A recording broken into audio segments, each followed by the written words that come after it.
கொண்டாட்டமே என் இயேசுவின் சன்னிதானத்தில். குதூகலம் கொண்டாட்டமே என் இயேசுவின் சன்னிதானத்தில். பாவமெல்லாம் பறந்தது, நோய்கள் எல்லாம் தீர்ந்தது இயேசுவின் இரத்தத்தினால். பாவமெல்லாம் பறந்தது, நோய்கள் எல்லாம் தீர்ந்தது இயேசுவின் இரத்தத்தினால். கிறிஸ்துவுக்குள் வாழ்வு, கிருபையால் மீட்பு, பரிசுத்த ஆவியினால். கிறிஸ்துவுக்குள் வாழ்வு, கிருபையால் மீட்பு, பரிசுத்த ஆவியினால். குதூகலம் கொண்டாட்டமே என் இயேசுவின் சன்னிதானத்தில். குதூகலம் கொண்டாட்டமே என் இயேசுவின் சன்னிதானத்தில். ஓ தேவாதி தேவன் தினந்தோறும் தங்கும் தேவாலயம் நாமே. தேவாதி தேவன் தினந்தோறும் தங்கும் தேவாலயம் நாமே. ஆவியான தேவன் அச்சாரமானார், அபிஷயம் அதிசயமே. சேர்ந்து பாடுவோம். ஆவியான தேவன் அச்சாரமானார், அதிசயம் அதிசயமே. குதூகலம் கொண்டாட்டமே என் இயேசுவின் சன்னிதானத்தில். குதூகலம் கொண்டாட்டமே என் இயேசுவின் சன்னிதானத்தில். வல்லவராம் இயேசு வாழ வைக்கும் தெய்வம், வெற்றி மேல வெற்றி தந்தார். ஹல்லேலூயா. வல்லவராம் இயேசு வாழ வைக்கும் தெய்வம், வெற்றி மேல வெற்றி தந்தார். கோடி ஓசன்னா பாடி ஊரெங்கும் கொடியேற்றுவோம். ஒரு மனமாய் கூடி ஓசன்னா பாடி ஊரெங்கும் கொடியேற்றுவோம். சேர்ந்து பாடுவோம். குதூகலம் கொண்டாட்டமே தேவனை ஆராதிப்போம். இயேசுவின் சன்னிதானத்தில். ஆமென். குதூகலம் கொண்டாட்டமே என் இயேசுவின் சன்னிதானத்தில். எக்கால சத்தம், தூதர்கள் கூட்டம், நேசர் வருகின்றார். ஓ எக்கால சத்தம், தூதர்கள் கூட்டம், நேசர் வருகின்றார். ஒரு நொடி பொழுதில் மறுரூபமாவோம், மகிமையில் பிரவேசிப்போம். ஹல்லேலூயா.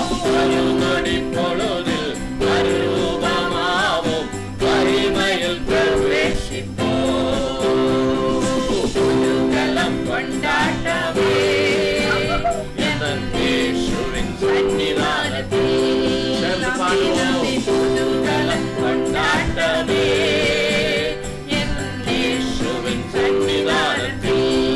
ஆனந்தம் ஆனந்தம் ஆனந்தமே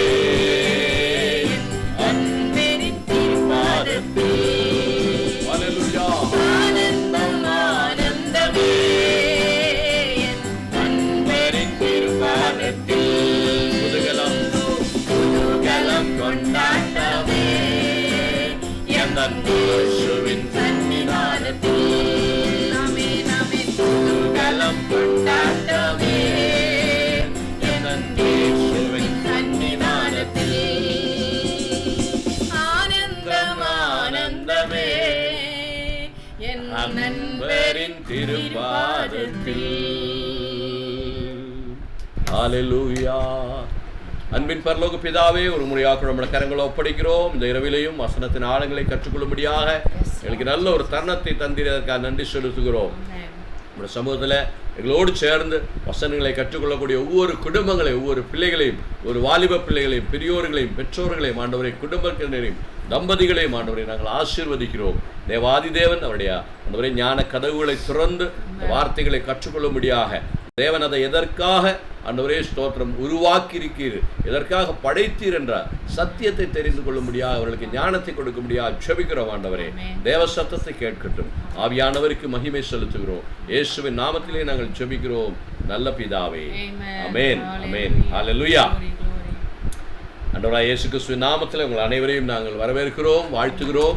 தேவன் உங்களுக்கு ஹல்லேலூயா பெரிய காரியங்களை செய்வராக இந்த நாட்களில் ஆண்டவருடைய ஸ்தோத்திரம். குடும்பம் அது தேவனால் உருவாக்கப்பட்டது என்ற காரியங்களை ஆழமாக நாம் சிந்தித்து கொண்டிருக்கிறோம். புருஷனை தேவன் படைத்தார், பெண்ணை ஸ்திரியை தேவன் படைத்தார். இந்த காரியங்களெல்லாம் நாம் தொடர்ந்து படித்தோம். அதற்கு பிறகு அது எதற்காக, அது புருஷன் ஸ்திரீ என்பது எதற்காக, அது எப்படி படைக்கப்பட்டிருக்கு, அதற்கு அதனுடைய பொருள் என்ன, நிழல் என்ன, இந்த காரியங்களை பற்றி படித்தோம். தேவன் ஒரு காரியத்தை செய்கிற பொழுது அவர் சும்மா செய்வதில்லை. ஏனென்றால் வசனம் சொல்லுகிறத அவர் சர்வ ஞானியாக இருக்கிறார் என்று சொல்லி. ஹல்லேலூயா. நான் இந்த காலையில் இந்த ஃபேஸ்புக்கில் சில காரியங்களை பார்த்து கொண்டிருக்கும் பொழுது அந்த பூக்கள், நிறைய பூக்கள் படைத்து அந்த பூக்களுடைய ஃபோட்டோஸ் போட்டிருந்தேன். அதை பார்த்துக்கொண்டே இருந்தேன். விதவிதமான புஷ்பங்கள், பூக்கள் படைக்கப்பட்டிருக்கிறத பார்த்தேன். அப்படியே ஆச்சரியப்பட்டு போனேன். இவ்வளவு அழகாக, எவ்வளவு அதை பார்க்குற பொழுது மனது அப்படியே குளிர்ச்சியாக இருக்கிறது. ஒரு பூவுக்கு இன்னொரு பூவுக்கு வித்தியாசம். ஒரே ஃபேமிலியிலே நிறைய பூக்கள். அதை பார்க்குறப்போ பார்த்தீங்கன்னா என்ன சொல்கிறதுன்னு தெரியல எனக்கு. அது ஒரு வித்தியாசமான ஒரு அனுபவத்தை கொடுக்கிறது. ஸோ எவ்வளவு ஞானமாக தேவன் தன்னுடைய படைப்பை படைத்திருக்கிறார் என்று சொல்லி பார்த்தேன். பாருங்க, பூமியிலேயே, அதாவது தேவன் படைத்தா இந்த பூமி மனிதனுடைய பாபத்தினால சாபம் அடைந்த பூமி. வசனம் சொல்லுகிறது அதனுடைய முழு பலத்தையும் அது கொடுப்பதில்லை என்று சொல்லி நாம் ஆதியாகமம் ஜெனிசிஸில் படிக்கிறோம். 100% இட் வில் நாட் ஈல்டு. அது முழுமையாக அதனுடைய பலன் 100 மடங்கு பலன் கொடுக்கறது இல்லை. இப்போ ஒரு தக்காளியாக இருக்கட்டும், ஒரு மரம், ஒரு காய்கறியாக இருக்கட்டும், சரியான விளைவு கொடுக்கல. அது ஏதோ குறைஞ்ச ஒரு விளைவை கொடுக்கிறது. ஏன்னா சாபத்தின் மூலமாக பூமி அதனுடைய தனி முழு உற்பத்தியை கொடுக்கறது இல்லைன்னு சொல்லி வசனத்தில் சொல்லப்பட்டிருக்கு. ஆனால் ஏதனில் தேவன் அந்த ஏதனை படைக்கிற பொழுது அங்கே 100% ஆஃப் என்ன சொல்கிறது ப்ரொடக்டிவிட்டி இருந்துச்சு. 100% ப்ரொடக்டிவிட்டி. அப்போ சில இடத்துல பார்த்தேன், சில இடத்துல இப்போ இல்லை, கொஞ்சம் நாளைக்கு முன்னால் ஒரு இடத்துல ஏதோ ஒரு காய் பயிரிட்டுருக்குறாங்க. அதை ஹார்வெஸ்ட் பண்ணுறப்ப பார்த்தேன், பயங்கரமாக இருக்குது. ஒரு ஜெயண்ட் சைஸில் வருது. ஜெயண்ட் சைஸில் அந்த ஒரு மண்ணுக்கடியிலிருந்து எடுக்கப்பட்ட ஒரு என்ன சொல்கிறது, ஸ்வீட் பொட்டேட்டோன்னு சொல்லுவீங்க இல்லைங்களா, அதுக்கு என்ன சொல்கிறது, சக்கர்கந்து. அது மாதிரி ஒரு காயை பூமியிலிருந்து எடுத்தாங்க. நார்மலி அது ஒரு என்ன சொல்கிறது, ஒரு 250 கிராம் இல்லைன்னா 300 கிராம் தான் நார்மலி அதோட ஈல்டிங் கிடைக்கும், அதோட ப்ரொடக்டிவிட்டி கிடைக்கும். ஆனால் இது பார்த்தீங்கன்னா ஒரு 10-15 கிலோ ஒரே ஒரு சிங்கிள் அந்த இது இருக்குது. அவ்வளவு பெருசாக இருக்குது. அப்போ அதனுடைய அர்த்தம் பார்த்தீங்கன்னா அந்த 250 கிராம் இருக்கக்கூடிய அந்த சின்ன காய் அவ்வளோ ஒரு 15 கிலோ கிராம் அளவுக்கு பெருசாக இருக்குது அப்படின்னு சொன்னோன்னா, அப்போ தேவன் அந்த ஏதனில் படைத்த அந்த படைப்பு எவ்வளவு அருமையாக இருந்திருக்கும். எவ்வளோ நம்ம அதெல்லாம் யோசிக்கணும். நம்ம பைபிள் படிக்கிற சும்மா ஏதோ ஒரு புஸ்தகம் படிக்கிறது மாதிரி பைபிளை படிக்கக்கூடாது. தேவனுடைய சிருஷ்டி, தேவனுடைய ஞானத்தை தெரிந்து கொள்ள வேண்டும், அவருடைய அறிவை தெரிந்து கொள்வதற்கு, அவருடைய என்ன சொல்கிறது அன்பை தெரிந்து கொள்வதற்கு நம்ம முயற்சி பண்ணணும். அப்போ தான் நம்மளுக்கு என்ன சொல்கிறது, நம்ம ஆவிக்குரிய வாழ்க்கையில், குடும்ப வாழ்க்கையிலெல்லாம் நம்ம ஆசீர்வதிக்கப்படும். சும்மா ஏதோ ஞாயிற்றுக்கிழமை சர்ச்சில் போனோம் வந்தோம் அப்படின்னு இருக்கக்கூடாது. வசனத்தை படிக்கிற பொழுது தேவாதி தேவனுடைய சர்வ வியாபி, சர்வ ஞானி, சர்வ வல்லவர் அப்படின்னு சொல்லக்கூடிய அந்த ஒமினிபொட்டன்ட், ஒமினிசென்ஸ் அப்படின்னு சொல்லக்கூடிய அதை என்ன அப்படின்றது அறிவதற்காக நாம் தியானம் பண்ணணும். அப்போ பரிசுத்த ஆவியானவர் விலக்கி கொடுப்பார். வசனம் சொல்லப்பட்டிருக்கு, தேடுங்கள் அப்பொழுது உங்களுக்கு கிடைக்கும். அப்போ ஆண்டவரை நாம் அதிகமாக அறிய தேடுகிற பொழுது தேவனுடைய அன்பு வெளிப்படும். ஞானம் அறிவை விட தேவனுடைய அன்பு நம்மளுக்குள்ளே வெளிப்படணும். தேவ அன்பு நமக்குள்ளே வெளிப்பட்டோம்னா நம்ம பயங்கரமான ஒரு சேஞ்சஸ் நம்ம வாழ்க்கையில் வரும். சரியான தேவனுடைய அன்பை தெரியாமல் இருக்கிறபடினால தான் நம்மளுக்குள்ள அந்த மாற்றங்கள் வராமல் இருக்குது. தேவனுடைய அன்பை உணர்ந்துக்கிறீங்கன்னா நீங்கள் இப்போ இருக்கிற மாதிரி இருக்கவே மாட்டீங்க. You will be completely change. வித்தியாசமாயிடும். முழுமையான ஒரு வித்தியாசத்தை நாம் அறிந்து கொள்ளும். அது பிசாசுக்கு ஒரு பெரிய தந்திரம் இருக்குது. என்ன தெரியுங்களா? தேவ அன்பை நாம் தெரிந்து கொள்ளக்கூடாது அப்படின்றத அவன் நல்லா அவனுக்கு அது ஒரு ஒரு ஒரு கோலாகவே வைத்து பிசாசு செயல்பட்டு கொண்டிருக்கிறான். ஏன்னு கேட்டிங்கன்னா, இப்போ நீங்கள் அன்பை தெரிந்து கொண்டீங்கன்னா அவர்கிட்ட கிட்டி சேருவீங்க. பெர்க்மன் ஐயா கூட ஒரு பாட்டு பாடுறாங்க, இன்னும் முன்னே அறியணுமே இன்னும் கிட்டி சேரணுமே அப்படின்னு சொல்லி ஒரு நல்ல அருமையான ஒரு பாடல் ஃபாதர் பெர்க்மன்ஸுடைய பாடல் இருக்குது. அதனால் நம்ம அறிய அறிய அதிகமாக கிட்டி சேருவோம். அதிகமாக கிட்டி சேர சேர நம்முடைய துன்பங்கள் எல்லாம் நம்மளை விட்டு போகும்.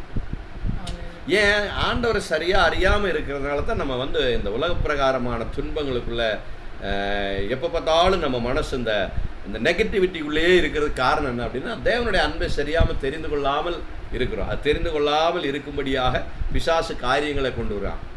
ஆண்டவரை பற்றி தவறான கருத்துக்கள், கோபிக்கிறவர், அடிக்கிறவர், துன்பப்படுத்துகிறவர், இல்லைன்னா பனிஷ் பண்ணுறவர் அப்படின்ற மாதிரியான சில நெகட்டிவ் தாட்ஸ் எல்லாம் ஒன்று. அது உண்மை கிடையாது. தேவன் அன்பாக இருக்கிறான்னு வசனம் தெளிவாக சொல்கிறார். தேவன் அன்பான ஒரு தகப்பனாக இருக்கிறான்னு சொல்லி இயேசு கிறிஸ்துவே தன்னுடைய உபமைகளில் மிகவும் தெளிவாக இயேசுவானவர் நமக்கு என்ன பண்ணியிருக்கிறாரு? வெளிப்படுத்தி காட்டியிருக்கிறாரு. அப்போ நிறைய காரியங்கள் அப்படி இருக்கிறபடினால நாம் அதை சரியான முறையில் தெரிந்து கொள்ளாமல் இருக்க வேணும் அப்படின்னு சொல்லி பிசாசு நிறைய ட்ரிக்ஸு, ஸ்னேர்ஸ், வலைகள் விரித்து வைத்திருக்கிறோம். அதில் நம்ம போய் விழுந்துடுறோம். அது ஏன் அப்படின்னு காரணம் அப்படின்னு கேட்டிங்கன்னா, நம்ம தியானிக்க மாட்டோம். வசனத்தை படிக்கிற போது நீங்கள் தியானிக்கணும். நீங்கள் ஜெபம் பண்ணிக்கிட்டே தியானம் பண்ணணும். பரிசுத்த ஆவியானவர் பற்றி ஆண்டவரே உடைய அன்பை தெரிந்து கொள்ளும்படியாக 2 பீட்டர் 3ஆம் அதிகாரம் கடைசி வசனம், அது 18ஆவது வசனம், அதில் எப்படி சொல்லப்பட்டிருக்கு, இயேசு கிறிஸ்துவை அறிகிற அறிவிலும் அவருடைய கிருபையிலும் நீங்கள் வளருங்கள் அப்படின்னு சொல்லி ஒரு வசனம் இருக்குது. அதை ஒரு தடவை எடுத்து உங்களுக்கு படித்து காட்ட விரும்புகிறேன்.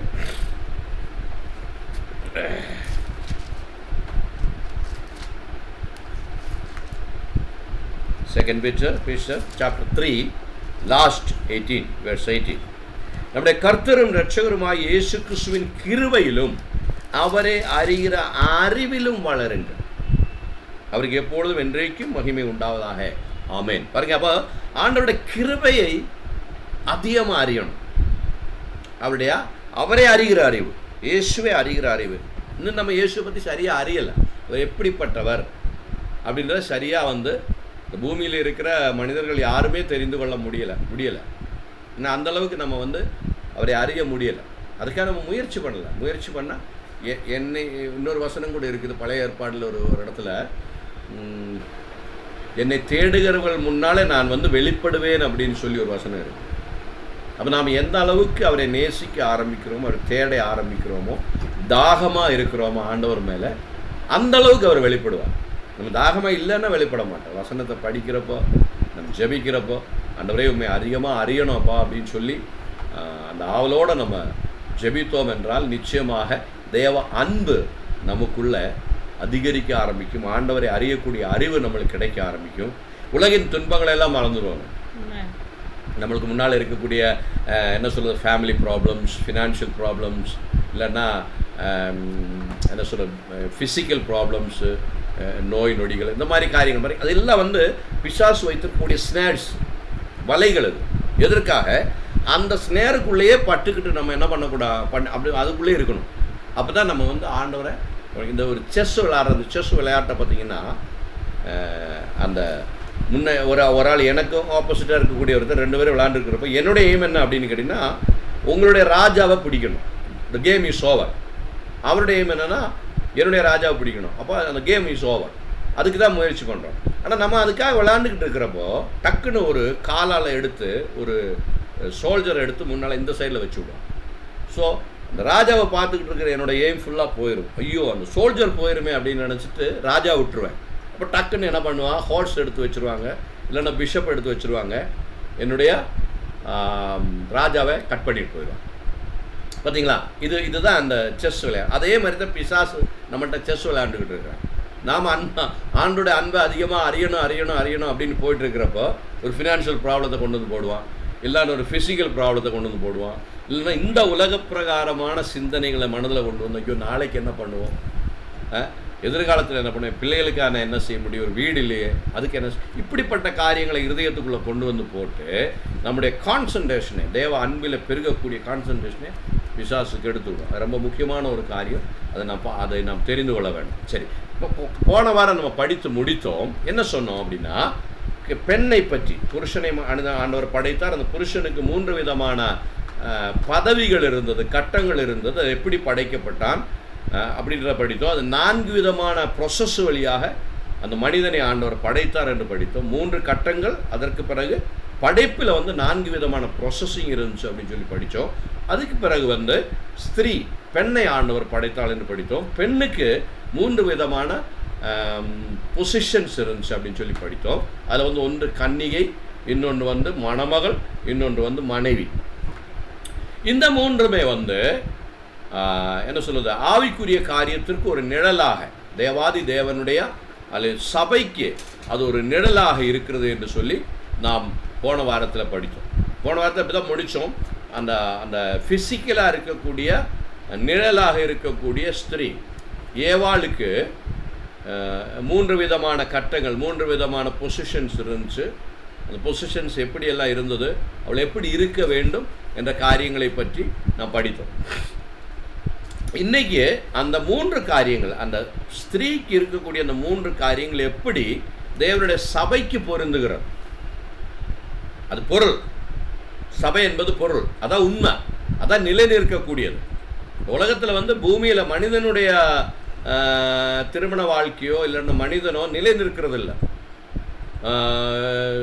சொன்னீங்கன்னா நீங்கள் இப்போ இருக்கக்கூடிய சூழலெல்லாம் பார்த்தீங்கன்னா 60, 70 இல்லைன்னா 80.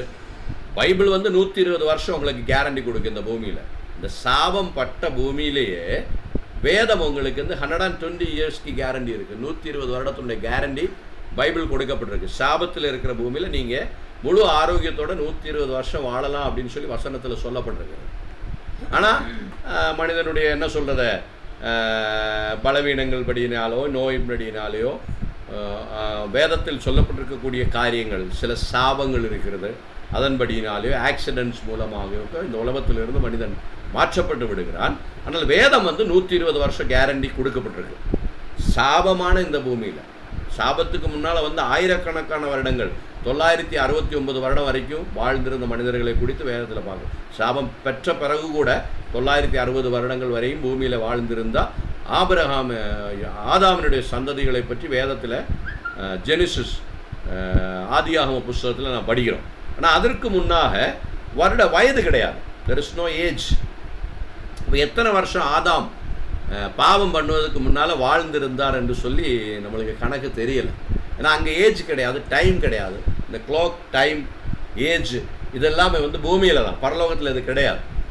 ஸோ அப்போ அவன் ஆண்டவர் மனிதனை படைத்து அதற்கு பிறகு ஸ்திரீயை படைத்து இது ஒரு உதாரணமாக என்ன நடக்க போகுது, இனிமேல் என்ன நடக்க போகுது அப்படின்றதுக்கு ஒரு உதாரணம் பூமியில் மனிதன் அதை தெரிந்து கொள்ளும்படியாக, அறிந்து கொள்ளும்படியாக தேவன் அதை வைத்திருக்கிறார்.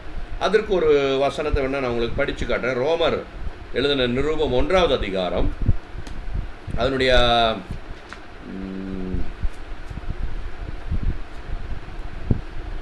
ஒரு நிமிஷம் அதை எடுத்து, அந்த வசனத்தை எடுத்து உங்களுக்கு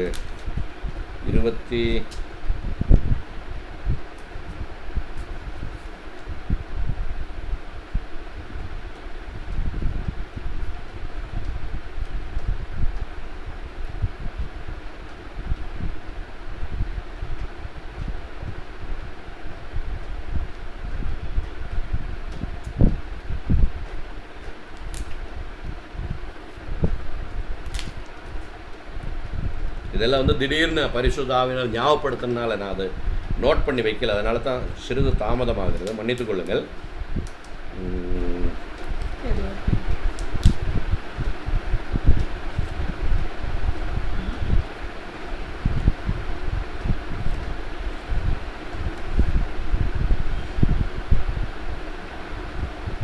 19வது வசனம், ரோமர் 1 அதிகாரம் chapter 1:19.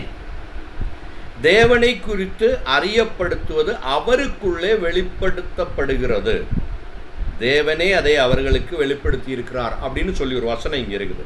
Because that that which may be known of God is manifested in them, for God has showed it unto them. அப்படின்னு சொல்லி ஒரு வசனம் இருக்கு. அந்த வசனத்துடைய அர்த்தம் என்ன அப்படின்னு தெரியுங்களா? பைபிள் எல்லாம் தேவை கிடையாது. ஒரு ஆண்டவர் இந்த பூமியில் இருக்கிற ஒரு படைப்பாளி இருக்கிறார், இறைவன் இருக்கிறார், காட் இஸ் தேர் அப்படின்னு சொல்றதுக்கு பைபிள் வேணும்ன்ற அவசியமே கிடையாது.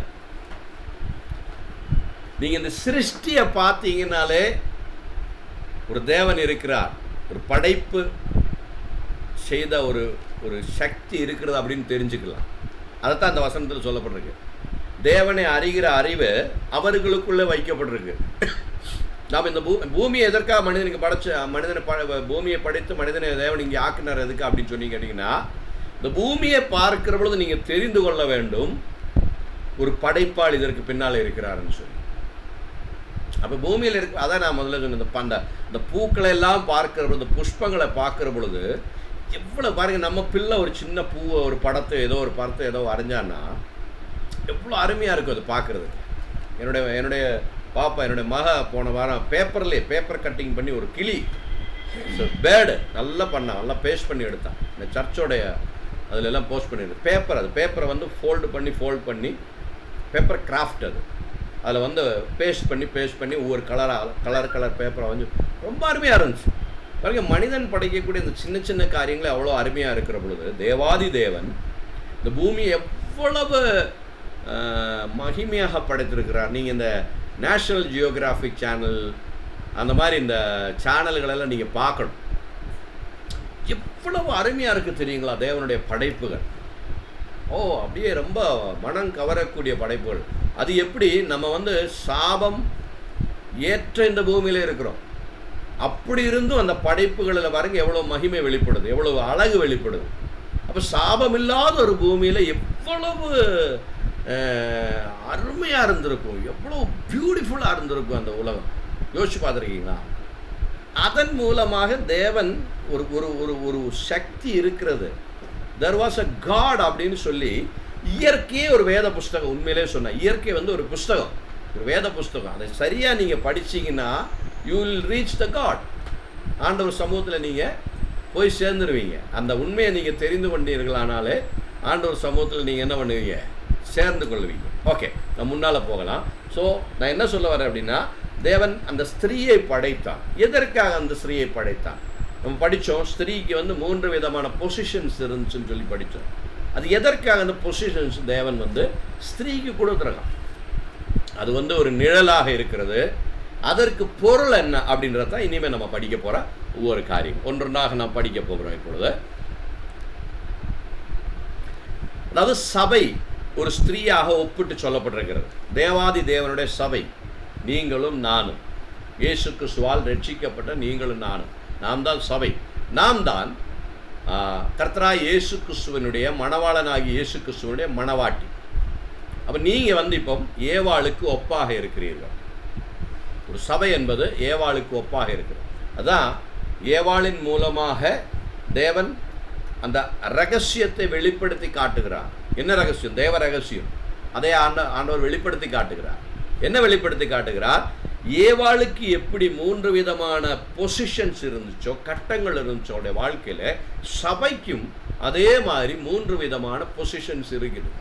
அதை நாம் சரியாக தெரிந்து கொள்ளணும். ஏன்னா நம்ம வந்து சபை அப்படின்னு சொல்லக்கூடிய அந்த குழுவுக்குள்ள, அந்த கூட்டத்துக்குள்ள அழைக்கப்பட்டு தேர்ந்தெடுத்து அழைக்கப்பட்டவர்களுடைய கூட்டம் அப்படின்றத சபை, எக்கலேஷியா என்று சொல்லக்கூடிய கிரீக் வார்த்தையில் இருந்து, அந்த கிரீக் வார்த்தையினுடைய அர்த்தம் அழைத்து சேர்க்கப்பட்ட ஒரு கூட்டம், ஜனம். there is a particular people separated, called and separated a particular people அப்படின்னு சொல்லி அதனுடைய டெஃபினேஷன். அதான் சபை.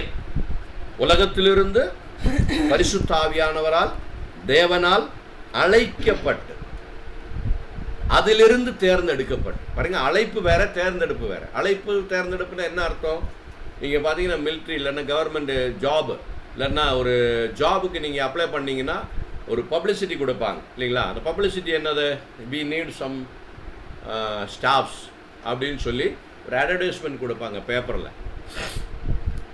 அந்த அட்வர்டைஸ்மெண்ட்டை பார்த்து அதான் அழைப்பு. அதை பார்த்துட்டு என்ன பண்ணுவாங்க, 100க்கு 100 பேர் போகிறாங்கன்னு வச்சுங்களேன். ஆனால் எத்தனை பேர் தேவைப்படுவாங்க? 2 இல்லைன்னா 3 ஸ்டாஃப் தான் தேவைப்படும். அந்த 3 ஸ்டாஃபுக்காக தான் 100 பேர் வர்றாங்க. ஸோ அழைப்பு இந்த முழு உலகத்துக்கும் தேவனுடைய அழைப்பு இருக்குது. எல்லாரையும் தேவன் அழைத்து கொண்டிருக்கிறார். ஒவ்வொரு நிமிடமும் பரிசுத்த ஆவியானவர் ரட்சிப்புக்குள்ளே வர வேண்டும் என்று சொல்லி, பரலோக ராஜ்யத்தை பெற்றுக்கொள்ள வேண்டும் என்று சொல்லி அழைத்திருக்கிறார். அதனால தான் ஃப்ரீயாக இருக்குது. ரட்சிப்பு ஃப்ரீ இல்லைங்களா? இப்போ ரட்சிக்கப்பட வேண்டும், அதுக்கு 1 கோடி ரூபா கொடுத்தா தான் நீங்கள் ரட்சிப்பு பெற்றுக்கொள்ள முடியும் அப்படின்னு சொல்லி பைபிளில் இருந்துச்சுன்னு வச்சுங்களேன். நீங்களும் நானும் ஒரு நாளும் ரட்சிக்கப்பட்டிருக்க முடியாது. அதானி அம்பானின்னு வேணா ஒரு வேளை ரட்சிக்கப்படுறதுக்கு வாய்ப்பு உண்டு. ஏன்னா அவங்கள்ட்ட காசு இருக்குது, 1 கோடி ஈஸியாக எடுத்து கொடுத்துருவாங்க. நம்ம எங்கே போகிறது? அதனால தான் ரட்சிப்பு அது கோடீஸ்வரனாக இருக்கட்டும், தரித்திரனாக இருக்கட்டும், ரட்சிப்பை நீங்கள் விசுவாசத்தினாலே பெற்றுக்கொள்ள முடியும். தேவன் அதை உங்களுக்கு ஃப்ரீயாக கொடுத்துருக்கிறார். அது உலகம் மனிதனுக்கு முழுவதும். இப்போ நம்ம விட தரித்திரத்தில் இருக்கக்கூடிய இல்லாதவர்கள் கூட இருக்கலாம் இல்லைங்களா? நம்ம ஆண்டோடைய, நான் என்னுடைய மனைவியோட சொல்லுவேன், நம்மளாம் we are in kings and princes and queens அப்படின்னு சொல்லுவேன். அவ்வளவு ஆசீர்வாதமாக தேவன் நம்ம நடத்துகிறார். ஒரு நாள் நம் தரித்திரன்றே சொல்லக்கூடாது. வசனமே சொல்லுது, தரித்திரன் என்ன சொல்ல வேண்டும்? நான் ஐஸ்வர்யவான் என்று சொல்ல வேண்டும், பலவீனன் நான் பலமுள்ளவன் என்று சொல்ல வேண்டும் என்று சொல்லி வசனம் வாயை திறந்து சொல்லணும். அப்படிதான் சொல்லணும். உங்களுக்கு பணவரமான பிரச்சனை இருந்தால் கூட அந்த பிரச்சனைக்கு கீழ்பட்டு நீங்கள் போகக்கூடாது. நான் பணம் இல்லாதவன் என்று சொல்லக்கூடாது. என்னுடைய தகப்பன் ஐஸ்வர்யவானாக இருக்கிறபடினால நான் எல்லாம் உள்ளவனாகவே இருக்கிறேன் என்று சொல்லி விசுவாசத்தின் வார்த்தைகளை நீங்கள் அறிக்கையிட வேண்டும். ஹல்லேலூயா. வாயின் வார்த்தைகள் உங்களுடைய வாழ்க்கையில கிரியை செய்யும். நீங்கள் எதை அடிக்கடி சொல்லிக்கிட்டு இருக்கீங்களோ அதுதான் உங்களுடைய வாழ்க்கையில் உண்டாகும். இல்லைன்னு சொல்லி இருக்காது, இருக்கிறது போயிடும். வசனத்திலே இருக்குது. போன வாரம் சண்டையில் வசனம் சொல்கிறப்போ நான் சொன்னேன், உங்கள்கிட்ட இல்லைன்னு சொன்னீங்கன்னா உங்கள்கிட்ட இருக்கிறதும் போயிடும். அதனால் இல்லைன்னு சொல்லவே கூடாது. தேவனுடைய பிள்ளையை பொறுத்த வரைக்கும் இல்லைன்னு சொல்லக்கூடாது. அல்ல, தேவாதி தேவன் ஐஸ்வர்யவான இருக்கிறபடினால உங்களுக்கு என்ன ப்ரொவிஷன்ஸ் இருக்கோ யெகோவா ஈரே, அவர் ஏற்ற வேளையில் அதை கொடுப்பார். அல்லையா? அந்த விசுவாசத்தின் வார்த்தைகளை சொல்லி தேவ பிள்ளைகள் கற்றுக்கொள்ள வேண்டும். ஓகே, சபைக்கு அந்த 3 விதமான கட்டங்கள் இருக்குன்னு சொல்லி பார்த்தேன். என்ன அந்த கட்டங்கள் அப்படின்னு சொல்லி நம்ம பார்க்க போகிறோம் இல்லையா? ஒன்று, முதல் கட்டமானது அல்ல, கர்த்தராகிய இயேசு கிறிஸ்துவின் சபைக்கு இருக்கக்கூடிய கர்த்தராகிய இயேசு கிறிஸ்து ஒரு மணவாளனாகவும், இதை நீங்கள் இமேஜின் பண்ணணும். நான் சொல்கிறப்ப ஏவாளை ஒரு பெண்ணாக ஆண்டவர் படைத்ததுக்கு காரணம், அநேக வருடங்களுக்கு பிறகு தேவனால் தேர்ந்தெடுக்கப்பட்ட பரிசுத்தவான்களுடைய ஒரு கூட்டம், சபை. அந்த சபைக்கு நிகராக ஏவாளை தேவன் தேர்ந்தெடுத்திருக்கிறார். இந்த ஏவாள் எப்படிப்பட்டவளாக இருந்தால் என்ற 3 கட்டங்கள் வழியாக சபையும் போகும். ரொம்ப முக்கியமான காரியம். ஸோ நான் அவங்களுக்காக ஒரு வசனத்தை படிக்க விரும்புகிறேன். 2 கொரிந்தியர் 11வது அதிகாரம் 2வது வசனத்தை நாம் படிப்போமா? பவுல் அங்கே எழுதுகிறார், பரிசுத்த ஆவியானவர் மூலமாக பவுல் அங்கே எழுதுகிறார், நான்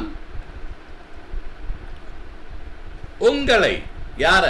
சபையை கற்புள்ள கன்னிகையாக கிறிஸ்து என்றும் ஒரே புருஷனுக்கு ஒப்பு கொடுக்க நியமித்தபடியால் உங்களுக்காக தேவ வைராக்கியம் கொண்டிருக்கிறேன் என்று சொல்லி பவுல் அங்கே எழுதுகிறார். பரிசுத்த ஆவியானவர் தான் பவுலுக்கு அந்த வார்த்தையை கொடுக்கிறார். பரிசுத்த ஆவியானவர் சபையை என்ன பண்ணியிருக்கிறார்? கற்புள்ள கன்னிகையாக கிறிஸ்து என்ற ஒரே புருஷனுக்கு ஒப்பு கொடுத்திருக்கிறார். இல்லைன்னா திருமண நிச்சயம் பண்ணி இருக்கிறார் அப்படின்னு அர்த்தம். அல்லேலூயா. பாருங்க, சபையை பரிசுத்த ஆவியானவர் எப்படி நிச்சயதார்த்தம் பண்ணியிருக்கிறார், எப்படி ஏவாளுக்கு ஆண்டவர் அந்த என்ன சொல்றது, ஆதாம் என்று சொல்லக்கூடிய புருஷன்கிட்ட கொண்டு இருக்கிற பொழுது ஏவாள் எப்படி இருந்தார்? கற்புள்ள கன்னிகையாக இருந்தார். அல்லேலூயா.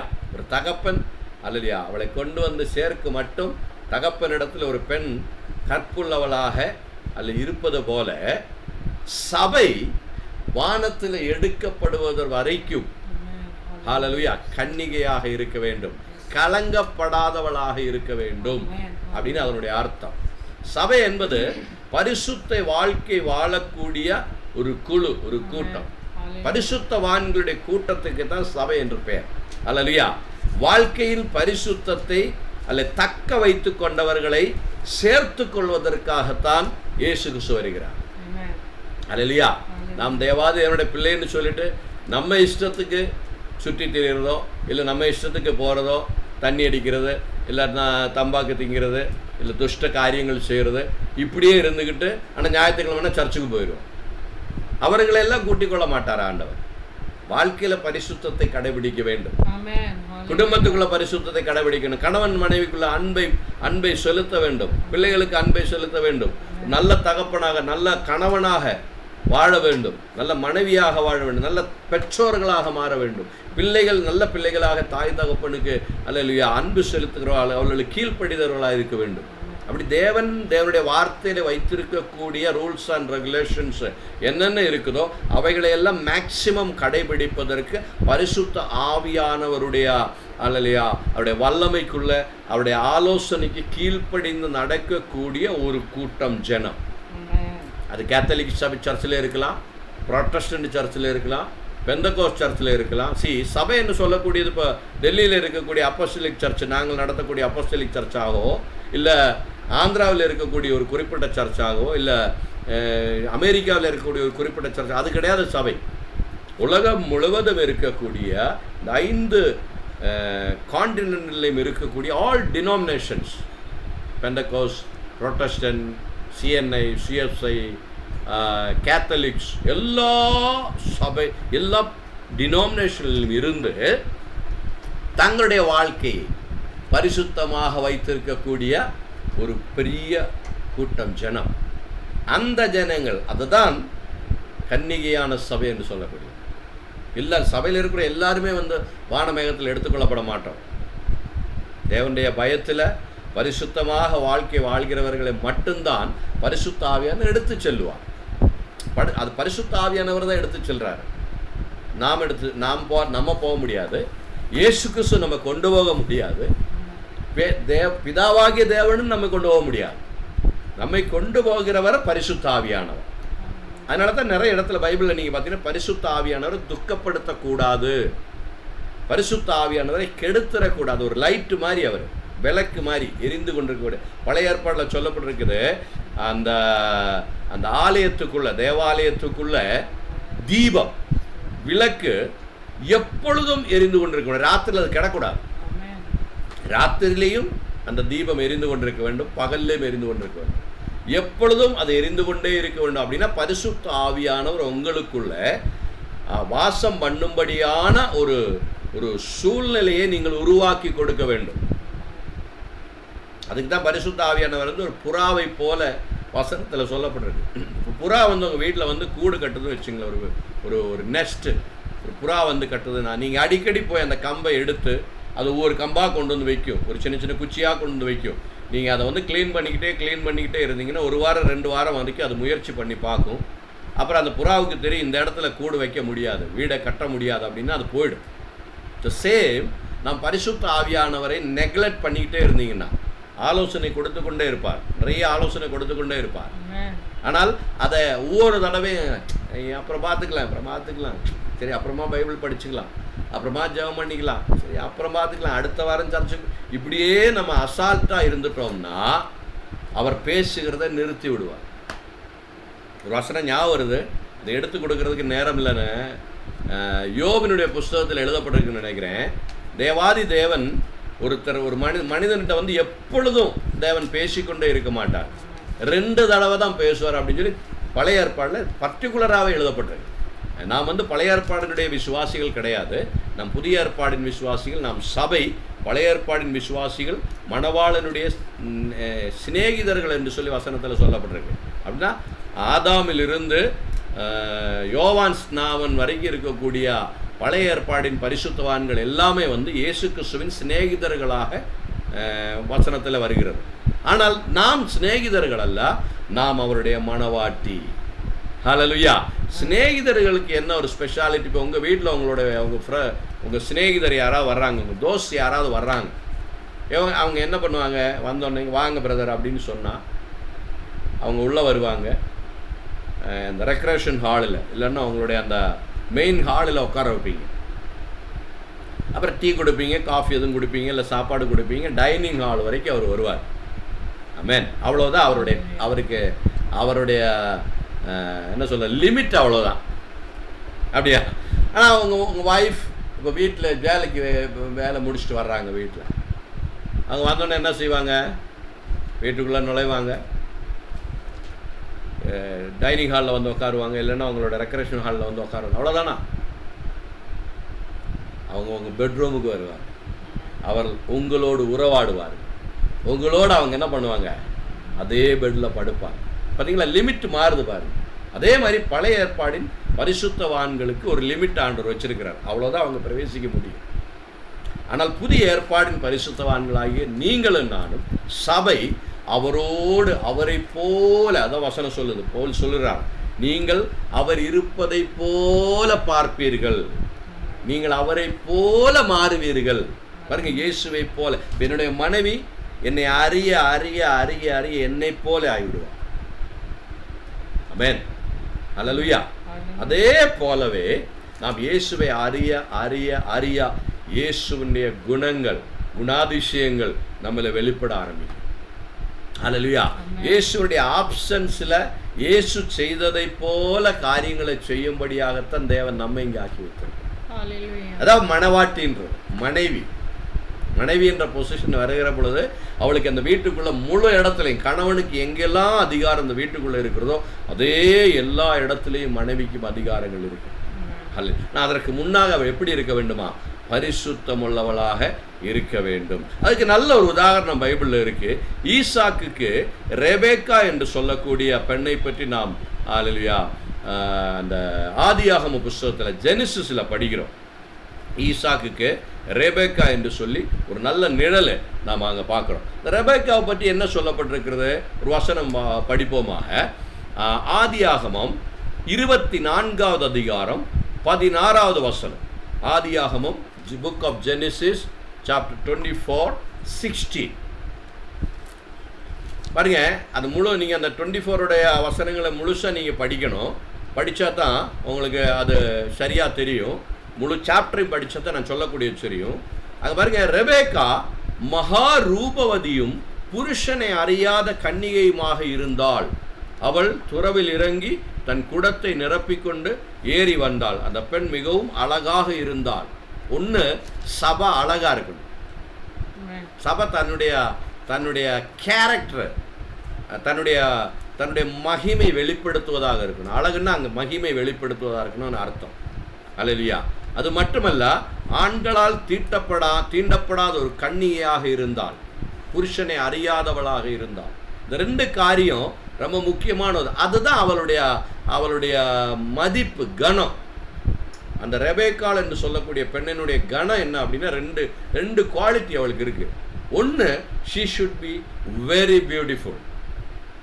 அவள் மிகவும் அழகானவளாக இருந்தாள். இன்றைக்கு சபை அழகானவளாக இருக்கணும். ஏன் போய் சுவிசேஷம் சொன்னால் ஆட்கள் வரமாட்டேன்றாங்க? சபையினுடைய மகிமை வெளிப்படலை, அழகு வெளிப்படலை. சபையை பார்த்தா பயப்படுற மாதிரி இருக்கு. சபையினுடைய அழகு வெளிப்பட்டிருந்தா, மகிமை வெளிப்பட்டிருந்தா, சபையினுடைய வல்லமை வெளிப்பட்டிருந்தால் நீங்க போய் சுவிசேஷம் சொல்ல வேண்டிய அவசியம் இல்லை, அவங்களே வருவாங்க. இல்லையா? அழகான ஒரு பொருளை பார்த்தானா ஈர்க்கப்படுவோமா இல்லையா? நல்ல ஒரு புஷ்பத்தை பார்க்கிற பொழுது ஒரு வண்டு எப்படி ஈர்க்கப்படுகிறதோ அதே போல தேவ சபையினுடைய வல்லமை வெளிப்படுகிறது. அதான் அந்த ஆரம்ப காலங்களில் சபை பாருங்க, நம்ம அப்போஸ்தலர்களும் சபை பிதாக்கள் என்று சொல்லக்கூடிய சர்ச் ஃபாதர்ஸ் அப்படின்னு சொல்லக்கூடியவர்களுடைய காலகட்டங்களில் அந்த எழுப்புதல் நடந்த நேரம். அப்போதான் சபையினுடைய அழகு வெளிப்பட்ட நேரம். சபையின் அழகு வெளிப்படுகிற பொழுது ரோட்டில் போகக்கூடிய மனுஷன் கூட தன்னுடைய பாவத்தை உணர்வான். ஒரு பரிசுத்தவான் நடந்து ரோட்டில் போகிறப்போ அவருடைய பரிசுத்த ஆவியோட வல்லமை அவருக்கு சுற்றும் கிரியை செய்கிற பொழுது ரோட்டில் போகக்கூடிய மனுஷன், பாவியாக இருக்கிறவன், தன்னுடைய பாவத்தை உணர்ந்து அந்த இடத்துல மொழிங்கால் போட்டு அழுவான். ஜார்ஜ் ஃபின்னி அப்படின்னு சொல்லக்கூடிய ஊழியக்காரர்கள் ஐரோப்பா நாடுகளில் நடந்ததான அந்த எழுச்சி, புத்தெழுச்சிகள் எல்லாம் நீங்கள் அந்த புஸ்தகங்களை நீங்கள் வாங்க படிச்சிங்கன்னா சபை மகிமைப்பட்டது, அழகுள்ள பூர்ண அழகுள்ளவளாக சபை வெளிப்பட ஆரம்பிச்சு. அப்போஸ்தலர் நாட்களில் பாருங்க, பரிசுத்த ஆவியானவர் போற வழியில பேதுரு போறப்ப, பவுல் போறப்ப, போறப்ப இயேசு கிறிஸ்து கூட அப்படி வரல. மணவாளனுக்கு கூட அந்த மகிமை இல்லாமல் போச்சு. இயேசு கிறிஸ்துவனுடைய நிழலை பார்த்து அவருடைய வஸ்திரத்தை தொட்டு சுகம் பெற்றிருக்கிறார்கள். ஆனால் இயேசு கிறிஸ்துவனுடைய நிழலை பார்த்து நிழல் பட்டு சுகம் பெற்றதாக வேதத்தில் எழுதப்படவே இல்லை. ஆனால் பேதுருவும் யோவானும் அதே போல் யாக்கோபும் அப்போஸ்தலனாகிய பவுல் இவர்களெல்லாம் நடந்து போகிற பொழுது அவருடைய நிழல் பட்டு நோயாளிகள் குணமானார்கள். அவருடைய ருமால், அவருடைய கர்ச்சீப்பு, அது வேர்வையை தொடச்சி வச்சிருக்க கர்ச்சீப்பை எடுத்துகிட்டு போய் செத்தவன் மேலே போட்டு அவன் பொழைச்சிக்கிடுவான். சபை பாருங்க, அழகு மகிமை வெளிப்பட ஆரம்பிச்சிச்சு. இப்போ சபைக்கு என்ன இருக்கணும்? மகிமை இருக்கணும். ரெண்டாவது, ஆண்களால் தீட்டுப்படாத ஒரு கன்னிகையாக அவள் இருந்தாள். அப்படின்னு சொன்னால் என்ன அப்படின்னு கேட்டிங்கன்னா, அதை நான் கீழே சொல்லுவேன். அந்த தீட்டுப்படாமல் இருக்கிற சபை தீட்டுப்படாமல் இருக்கிறது அப்படின்னா என்ன அர்த்தம் அப்படின்னு கேட்டிங்கன்னா, இல்லையா, அதான் இந்த 2 கேரக்டர் தான் சபையினுடைய மகிமை இல்லைன்னா கணம் என்று சொல்லக்கூடியது. அது என்ன அப்படின்னு சொல்லி நம்ம பார்க்க போகிறோம்.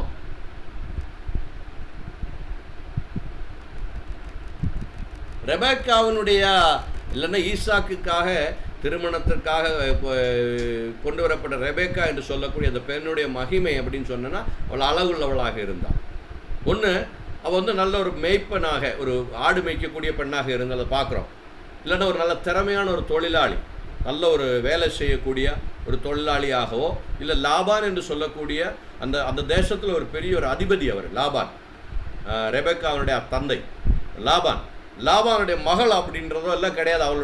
அவளுடைய மதிப்பு என்ன அப்படின்னு கேட்டிங்கன்னா, அவள் என்ன, ஆண்களால் தீட்டுப்படுத்தப்பட்டாளர்களாகவும் அல்லேலூயா அவள் அழகாகவும் இருந்தாள்ன்றது அவளுடைய குவாலிட்டி. சபைக்கு அந்த குவாலிட்டி இருக்கணும். சபையில் விசுவாசிகளுக்கு அந்த குவாலிட்டி இருக்கணும். ஒன்று, அல்லது தேவன் நமக்கு கொடுத்திருக்கக்கூடிய அபிஷேகம் நம்மளில் வெளிப்படும். அப்பொழுது சபை அளவுள்ளவராக மாறும், நாம் அளவுள்ளவராக மாறும். பரிசுத்த நிறைய தடவை சொல்லியிருக்கேன், பரிசுத்த ஆவியானவர் தான் உலகத்திலே பெஸ்ட் பியூட்டிஷியன். அவர் தான் அழகுபடுத்தக்கூடிய, சபையை நம்மை அழகுபடுத்தக்கூடிய, அவர் சொல்லக்கூடிய ஆலோசனையின் மூலமாக உங்களுடைய உள்ளான மனிதன் அழகுள்ளவனாக மாறிக்கொண்டிருக்கிறார். ஜெபம் பண்ணுங்க, ஃபாஸ்டிங் பண்ணுங்க, பைபிள் படிங்க, வசனங்களை கேளுங்க அப்படின்னு சொல்கிறப்ப நீங்கள் அதுக்கு கீழ்ப்படுகிற பொழுது நீங்கள் அறியாமலே உங்களுக்குள்ளே இருக்கக்கூடிய ஒரு உள்ளான மனிதன் அது அழகுள்ளவனாக மாறுகிறார். பரிசுத்த ஆவியானவர் உலகத்திலே பெஸ்ட் பியூட்டிஷியன். அவரை அவர் கேட்டு சொல்கிறப்ப பியூட்டி பார்லரில் போய் உட்கார உங்களுக்கு தெரியும். என்ன பண்ணுவாங்க, இப்படி தலையை இப்படி உட்கார வச்சு எப்படி தலையை திருப்புங்க, அப்படி தலையை திருப்புங்க, இப்படி வச்சு இப்படி செய்யுங்க, கழுத்தை மேலே தூக்குங்க, அப்படியெல்லாம் சொல்லுவாங்க, இன்ஸ்ட்ரக்ஷன் கொடுப்பாங்க. அப்போ அந்த அழகுபடுக்க போகக்கூடிய ஆள் என்ன பண்ணுவாங்க, அதுக்கு மாதிரி தலை இந்த மாதிரி அந்த மாதிரி எல்லாம் மாற்றி கொடுப்போம். அப்படி செஞ்சால் தான் அவங்க என்ன பண்ண முடியும், உங்களுக்கு என்ன சொல்கிறது, அதுக்கு ஃபேஷியல் இந்த மாதிரி காரியங்களெல்லாம் செய்யணும்னா அவங்க சொல்கிறபடி பொசிஷனில் நீங்கள் உட்காரணும். அதே மாதிரி பரிசுத்த ஆவியானவர் சொல்லக்கூடிய பொசிஷனில் அவருடைய ஆலோசனைக்கு நீங்கள் கீழ்ப்படிந்து நடக்க ஆரம்பித்த உடனே உங்களுக்குள்ள அழகு வெளிப்படும், உங்களுடைய கணம், உங்களுடைய மகிமை வெளிப்படும். உங்களை மகிமை, உங்களுக்குள்ளே இருக்கக்கூடிய மகிமை வெளிப்பட ஆரம்பித்தா பிசாசு உங்கள் முன்னால் நிற்க மாட்டேன். உங்களுக்குள்ள தேவன் கொடுக்கக்கூடிய வல்லமை, நீங்கள் பரிசுத்த ஆவியானவரை கீழ்ப்படுகிற பொழுது உங்களுக்குள்ள உங்களுக்கு தெரியாமல் ஒரு தேவ வல்லமை உண்டாகும். அந்த வல்லமைக்கு முன்னால் பிசாசு நிற்க முடியாது. அல்லேலூயா. இன்னைக்கு சபைக்கு முன்னால் எல்லாம் நிற்கிறாங்க. சபையை பார்த்து பிசாசு பயப்படுறதில்லை. ஏன்? சபையினுடைய அழகு குறைந்து விட்டது. பரிசுத்த ஆவியானவருக்கு கீழ்ப்படியக்கூடிய கீழ்ப்படிதலின் ஆவி சபையில குறைந்தபடியினால அழகு இல்லாதவளாக மாறி இருக்கிறார். அதுதான் தேவ சமூகத்தில் தேவன் சபையை பார்க்கிற பொழுது சபையினுடைய பாவமாக கணக்கிடப்படும். அடுத்து அவள் என்ன பண்ணியிருக்கிறாள், ஆண்களால் தீட்டுப்படாதவளாக இருந்தாள் அப்படின்னு சொல்லப்பட்டிருக்கு. அதனுடைய அர்த்தம் என்ன அப்படின்னு கேட்டிங்கன்னா, அல்லேலூயா, ஆண்டவராகிய இயேசு கிறிஸ்து ஏன் அதை அப்படி எழுதினார்? இந்த 2 காரியங்களை, ஒன்று அழகுள்ளவளாகவும் 2 தீட்டுப்படுத்தப்படாதவளாக இருந்தால் அப்படின்னு சொல்லி பரிசுத்த ஆவியானவர் தெளிவாக எழுதுகிறார். அப்படின்னா நீங்கள் நான் அதை எடுத்து எக்ஸ்பிளைன் பண்ண முடியாது. நீங்கள் பைபிளில் வீட்டில் படித்து பாருங்கள். ஆதியாகமம் 34வது அதிகாரத்தை நீங்கள் படிக்கணும். இப்போ நான் அதை இன்னும் ஷார்ட்டாக சொல்லுவேன். ஆனால் நீங்கள் பைபிள் ஒரு தடவை அதை எடுத்து வீட்டில் இருக்கிறப்ப நீங்கள் அதை படித்து பார்த்து கொள்ளுங்கள். ஜெனிசிஸ் சாப்டர் 34 நோட் பண்ணி வச்சுக்கோங்க, படிங்க. அங்கே என்ன நடந்துச்சு அப்படின்னு கேட்டிங்கன்னா, இப்போ நான் அதை வச்சுக்கிட்டு உங்கள்கிட்ட ஒரு கேள்வி கேட்குறேன். யாக்கோபுக்கு எத்தனை பிள்ளைகள் இருந்தார்கள் என்று உங்களுக்கு தெரியுமா? யாக்கோபினுடைய பிள்ளைகள் எத்தனை பேர் இருந்தாங்க? நீங்கள் எடுத்த உடனே என்ன சொல்லுவீங்க? 12 பேருன்னு சொல்லுவீங்க. அது தவறு. யாக்கோபுக்கு 13 பிள்ளைகள் இருந்தார்கள். ரூபனிலிருந்து பெஞ்சமின் வரைக்கும் இருக்கக்கூடிய 12 ஆண் பிள்ளைகளும் தீனாள் என்று சொல்லக்கூடிய ஒரு பெண் குழந்தை இருந்தார். அந்த பெண்ணை பற்றி தான் அங்கே எழுதப்பட்டிருக்கு, அந்த பெண் பிள்ளையை பற்றி தான் அங்கே எழுதப்பட்டிருக்கு. அவள் அந்த தேசத்தில் வந்து திரும்ப அவர்கள் வந்து யாக்கோபு தன்னுடைய தேசத்துக்கு திரும்பி வருகிற பொழுது அல்ல தன்னுடைய அண்ணனை பார்த்துட்டு இன்னொரு இடத்துல போய் தங்குறாங்க. தங்கக்கூடிய ஊரில் வந்து ஊரை சுற்றி பார்க்க போறாய்வா. இந்த தீனாள் என்று சொல்லக்கூடிய கன்னியானவள் ஊரை சுற்றி பார்க்க போகிற இடத்துல ஒரு பெரிய அசம்பாவிதம் நடக்கிறது. அவருடைய கன்னிகத்துவம் வந்து வேறொரு ஜாதியில் இருக்கக்கூடிய பையன் அவளை வந்து மோசப்படுத்தி விடுகிறான். அதனால் அவளை கன்னிகை தீட்டுப்படுத்தப்படுகிறான். இதுதான் சபைக்கு நிழலாக பரிசுத்த ஆவியானவர் சொல்லுகிறார். தேவனுடைய பிள்ளைகள் என்ன பண்ணக்கூடாது? தேவனுடைய உபதேசத்துக்கு விரோதமாக இருக்கக்கூடிய உபதேசங்களை கேட்கக்கூடாது. அப்படிப்பட்ட உபதேசங்களை தேவ பிள்ளைகள் கேட்டீர்களானால் ஆண்டவராக இயேசு கிறிஸ்துடைய அன்பிலிருந்து நீங்கள் மாறி போயிடுவீங்க. இதுதான் சபை தீட்டுப்படுத்தப்படுகிறது அப்படின்னு சொன்னால் அதனுடைய அர்த்தம் என்ன சொல்கிறது? வசனத்தை நான் படித்து பார்ப்போம். ஒரு வசனம் நீங்கள் படித்தா உங்களுக்கு தெரியும். சபை எப்படிப்பட்டவளாக இருக்கிறாள், இல்லைன்னா எப்படி பாதுகாப்பு தேவன் சபைக்கு கொடுக்கிறாள் அப்படின்னு சொல்லி கேட்டிங்கன்னா, அல்லேலூயா, சாங்ஸ் ஆஃப் சாலமன் இந்த புஸ்தகத்தை எடுத்துக்கொள்ளுங்கள். அது தமிழில் என்னது அனிஷா? தமிழில் அது புக்கு பேர் என்ன சொல்ல முடியுங்களா? உன்னத பாட்டு. Yes, thank you. உன்னத பாட்டு புஸ்தகங்கள் 4வது அதிகாரம் 12வது வசனத்தை நீங்கள் எடுத்து படிச்சீங்கன்னால் அங்கே சொல்லப்பட்டிருக்கிறது, மணவாளன் தன்னுடைய மணவாட்டி அழைத்து அவள் எப்படி பாதுகாக்கப்பட்டிருக்கிறாள் என்று சொல்லி அங்கே சொல்லப்பட்டிருக்கிறது. என் சகோதரியே, உன்னத பாட்டு 4வது அதிகாரம் 12வது வசனம், என் சகோதரியே, என் மணவாளியே, நீ அடைக்கப்பட்ட தோட்டமும் மறைவு கட்டப்பட்ட நீருறவும் முத்திரிக்கப்பட்ட கிணறுமாக இருக்கிறார். ஆமென், அல்லேலூயா. பாருங்க எவ்வளவு பாதுகாப்பு தேவன் சபைக்கு கொடுத்திருக்கிறார். தூதர்களுடைய பாதுகாப்பு, இயேசு கிறிஸ்துவின் இரத்தத்தின் பாதுகாப்பு, இயேசு கிறிஸ்துவின் நாமத்தின் பாதுகாப்பு, அல்லேலூயா, பரிசுத்த ஆவியானுடைய பாதுகாப்பு, அவைகளைத்தான் இங்கே சொல்லப்பட்டிருக்கு. என் சகோதரியே, என் மணவாளியே, நீர் அடைக்கப்பட்ட தோட்டம் போல, பென்சிங் இருக்கு அந்த தோட்டத்துக்கு, மட்டுமல்ல மறைவு கட்டப்பட்ட நீரூற்றை போல. நம்ம ஊர்ல எல்லாம் இந்த சவுத்துல எல்லாம் பார்த்தீங்கன்னா என்ன இருக்கு, கிணறு. அந்த கிணறு எப்படி இருக்கும்? அந்த ஒரு மேலே வந்து பென்சிங் கட்டி இருக்கும், அதே போல மேலே வந்து நெட்டு போட்டிருக்கும். அதுதான் முத்திரிக்கப்பட்ட கிணறுமாக. அவ்வளவு பாதுகாப்பாக, அவ்வளவு பரிசுத்தமாக தேவனுடைய சபை இருக்க வேண்டும். ஆனால் பாருங்க, தீனாளை பற்றி படிக்கிறோம். அவன் என்ன பண்றான்? ஊரை சுத்த போனான். அப்பா சொல்ல கேட்காம, அம்மா சொல்ல கேட்காம ஊரை சுத்த போனான். அப்படி போனபடினால அவன் என்ன பண்றான்? தீட்டுப்படுகிறான். சபை தேவனுடைய அல்லேலூயா உபதேசங்களுக்கு, பரிசுத்த ஆவியானுடைய வழிநடத்துதலுக்கு ஏற்றபடி விசுவாசிகள் நடக்காவிட்டால் பிசாசு துரு உபதேசங்களை கொண்டு வருவாங்க. கல்ட் டீச்சிங் அப்படின்னு சொல்லுவாங்க. அதுக்கு கல்ட் டீச்சிங், துரு உபதேசங்கள். உபதேசம் மாதிரியே தான் இருக்கும். அந்த துரு உபதேசங்களை கொண்டு வந்து நமக்குள்ள போட்டா நமக்கு பயம் வரும். இருக்கிற விசுவாசத்திலிருந்து நம்ம போயிடும். அப்படி போகிற பொழுது நம்ம என்ன ஆகிறோம்? உண்மையிலே கலங்கப்பட்டு விடுகிறோம். பாருங்க, இயேசு கிறிஸ்து தன்னுடைய சீடர்களுக்கு நல்ல ஒரு எச்சரிக்கை கொடுக்கிறார். வசனத்தை நாம் படிப்போமாக. மத்தேயு எழுதின சுவிசேஷம் 16வது அதிகாரம் 11வது வசனத்திலிருந்து 12வது வசனம் வரைக்கும். Matthew chapter 16, 1-6, 11 and 12.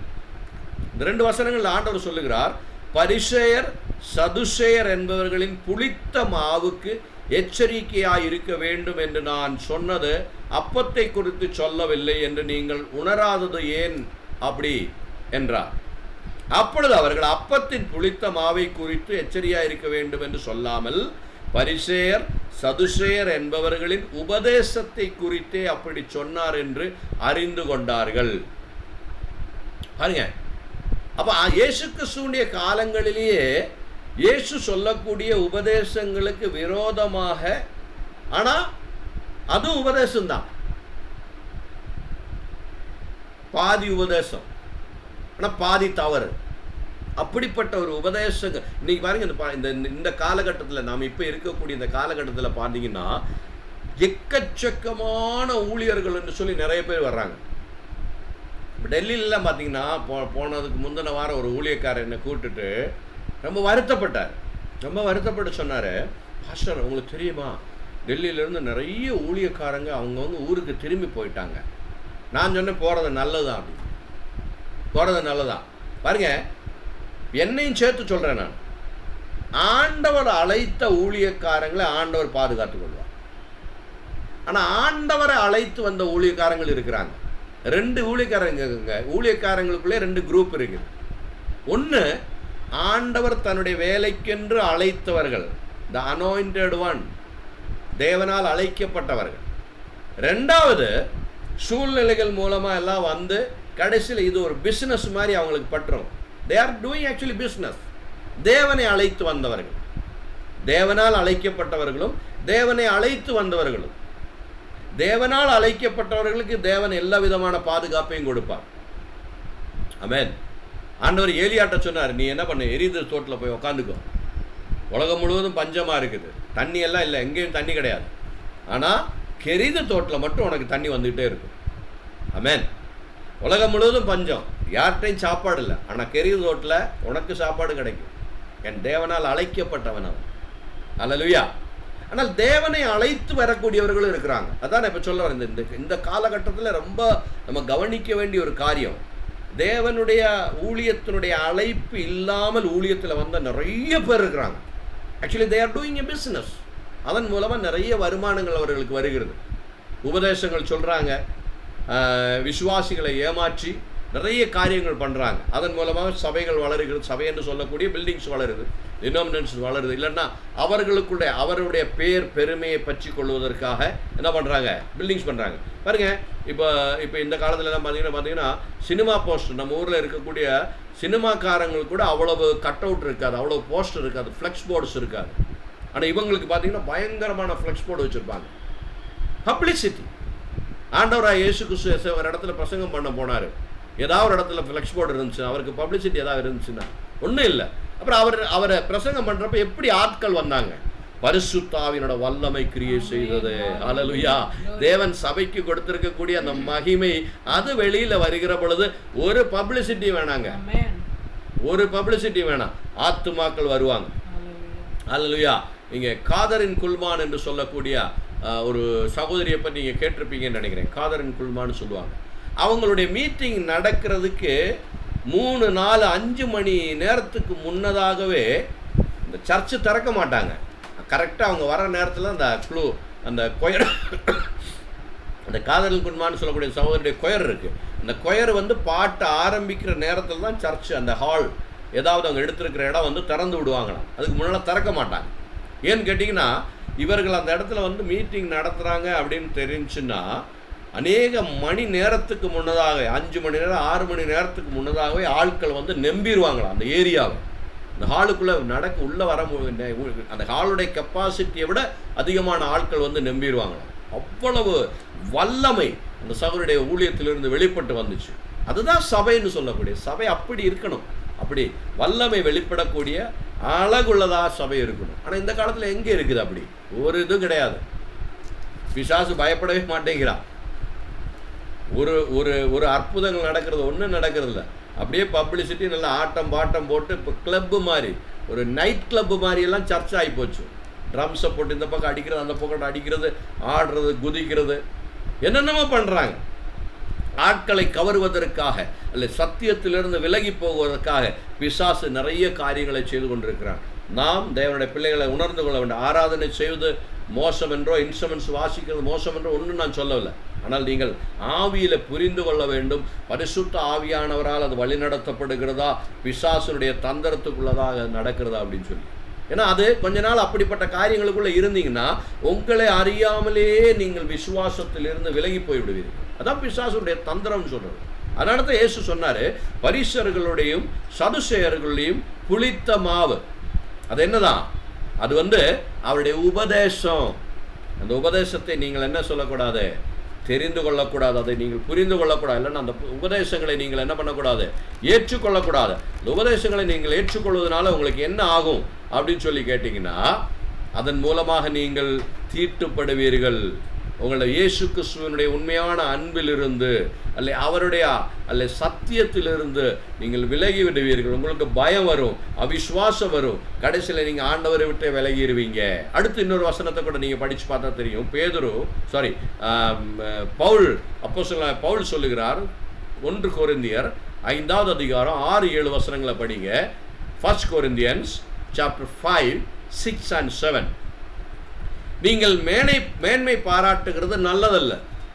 அதுக்கு முன்னால் பின்னால் இருக்கக்கூடிய வசனங்களை நீங்கள் அப்புறம் அதுக்கு பிறகு படித்து பார்த்து கொள்ளுங்கள்.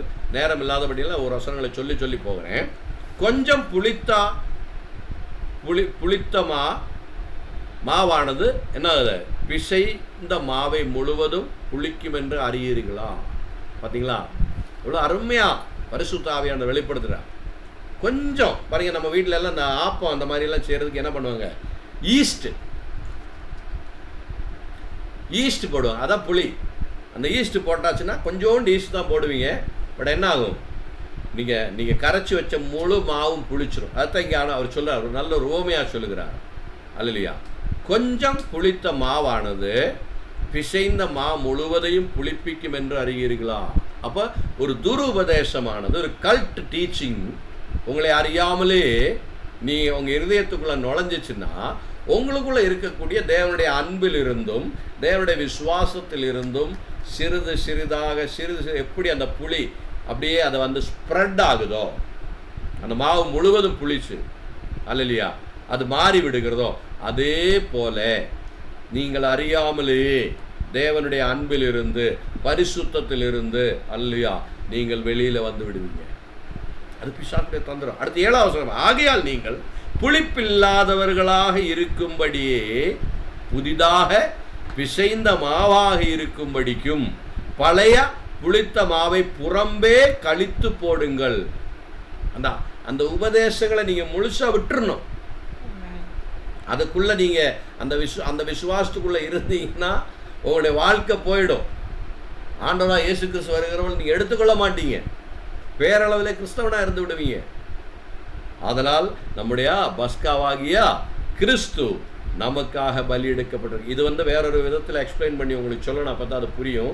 ஏன் இந்த கடைசி வாரத்தில் பஸ்காவா இயேசு கிறிஸ்து அடிக்கப்பட்டிருக்கு அப்படின்னு சொன்னால், அந்த காலத்தில் இயேசு கிறிஸ்துவ நாட்களில் நடந்த ஒரு காரியம். அவர்கள் யூதர்களுடைய, அதாவது ஜாதிகளிலிருந்து புறஜாதிகளிலிருந்து விசுவாசத்துக்கு வந்தவர்களை யூத விசுவாசத்திலிருந்து வந்த கிறிஸ்தவர்கள் புறஜாதியிலிருந்து விசுவாசத்துக்கு வந்தவர்களை நிறைய காரியங்களை சொல்லி பயப்படுத்திக்கிட்டே இருந்தாங்க. நீங்கள் அப்படி செய்யணும், இப்படி செய்யணும், நீங்கள் விருத்த சேதனம் செய்யணும், அப்போ தான் நீங்கள் உண்மையான கிறிஸ்தவர் ஆவீங்க, இல்லைன்னா கிறிஸ்தவர் ஆக மாட்டீங்க அப்படின்னு சொல்லி அவர்களுக்கு ஒப்புக்கொள்ள முடியாத, ஏற்றுக்கொள்ள முடியாத நிறைய காரியங்களை உபதேசமாக சொல்லிக்கிட்டு இருந்தாங்க. இன்னைக்கு அதுதான் சபையில் நடந்துகிட்டு இருக்கு. இயேசு கிறிஸ்துவின் சுவிசேஷத்தையும் இயேசுவின் அன்பையும் சொல்லாதபடி தேவையில்லாத காரியங்கள், நீங்கள் அதை போடக்கூடாது, இதை செய்யக்கூடாது, அப்படி செய்யக்கூடாது, இப்படி செய்ய. பவுல் இன்னொரு இடத்துல சொல்லுகிறார், தேவன் நமக்கு ஸ்தோத்திரத்தோடு கூட புசிக்கக்கூடிய உணவையும் தோஸ்தத்தோடு கூட அனுபவிக்கக்கூடிய காரியங்களையும் கொடுத்திருக்கிற பொழுது தொடாதீர்கள், பார்க்காதீர்கள், செய்யாதீர்கள் என்று சொல்லக்கூடிய உபதேசங்களை சொல்லி சொல்லி சொல்லி உங்களுடைய விசுவாசத்தை கலைத்து விடுவார்கள். நிறைய உபதேசங்கள் அந்த மாதிரி நடக்குது இன்னைக்கு உலகம் முழுவதும். நம்ம அக்கப்பக்கத்துல எல்லாம் நிறைய இடத்துல அந்த மாதிரி உபதேசங்கள் நடக்குது. இவைகளெல்லாம் புளித்த மாவு என்பதை தேவனுடைய பிள்ளைகள் சபை அறிந்து கொள்ள வேண்டும். அல்லேலூயா. அப்படிப்பட்ட புளித்த மாவு கொஞ்சோண்டு விழுந்தா போதும், முழு அந்த மாவையும், புளிக்காத மாவையும் சிறிது நேரத்திலே புளிப்பாக்கி விடுகிறதை போல உங்களுடைய விசுவாசத்திலிருந்து முழுவதுமாக உங்களை பிசாசு இழுத்து போய் விடுவான். அல்லேலூயா. பேரளவில் ஒரு அல்லேலூயா கிறிஸ்தவனாக நீங்கள் இருப்பீர்கள் என்று சொல்லி நாம் அங்கே பார்க்கணும். ஹல்லேலூயா.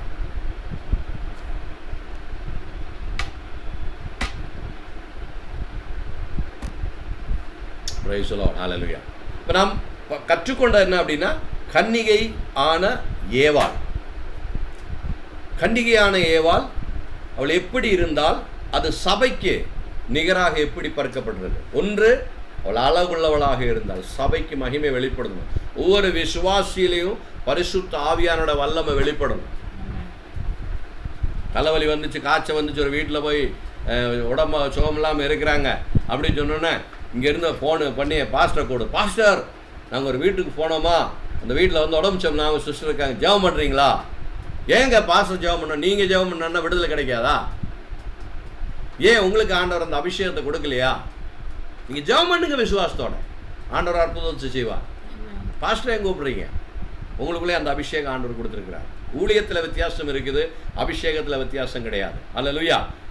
தேவனுடைய ஊழியங்களில் வித்தியாசம் இருக்கிறது. அப்போஸ்தலர்களாகவும் தீர்க்கதரிசிகளாகவும் சுவிசேஷகர்களாகவும் அல்லேலூயா இடையர்களாகவும் மேய்ப்பர்களாகவும் அல்லேலூயா உபதேசகர்களாகவும் டீச்சர்ஸாகவும் ஆண்டவர் தேர்ந்தெடுக்கிற 5 விதமான அழைப்புகள் இருக்குது ஊழியங்களில்.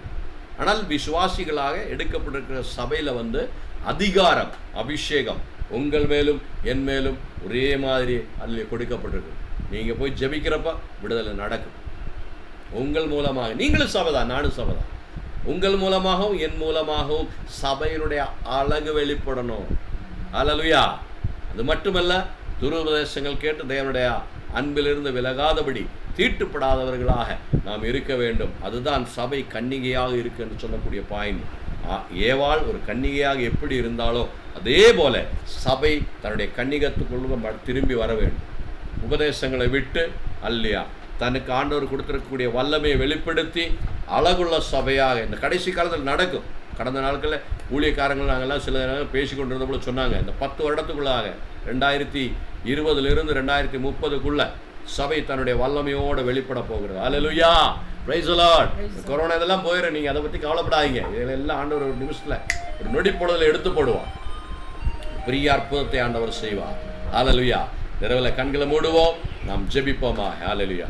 அன்பின் பரலோக பிதாவே, தர்மியான வேலைக்காக நன்றி செலுத்துகிறோம், துதிக்கிறோம், ஆராதிக்கிறோம். ஆண்டவரே ஸ்தோத்திரம். உங்களோட சமூகத்தில் ஒப்பு கொடுக்கிறோம். ஆண்டவரே ஸ்தோத்திரம். கேட்கப்பட்ட வசனங்களுக்காக நன்றி செலுத்துகிறோம். வசனங்கள் மூலமாக எங்களை ஆசீர்வதியும். எங்களோடு கூட அல்ல இந்த வசனங்களை கேட்டுக்கொண்டிருந்த ஒவ்வொரு பிள்ளைகளையும் உடைய கரங்களை ஒப்படைக்கிறோம் ஆண்டவரே. அவர்களையும் ஆசீர்வதியும் தேவரீர். அவருடைய தேவையை எல்லாம் சந்திக்கும்படியாக ஜெபிக்கிறோம் ஆண்டவரே. இந்த வசனத்தின் ஞானத்தை அறிவை அவர்களுக்கு கொடுத்த ஆண்டவரே ஸ்தோத்திரம். கற்றுக்கொண்ட சத்தியத்துக்குள்ள நிலைநிற்கும்படியாக அவர்களுக்கு கிருபை தரும்படியாக ஜெபிக்கிறோம் ஆண்டவரே. அற்புதம் நாங்கள் எதிர்பார்க்கிறோம்.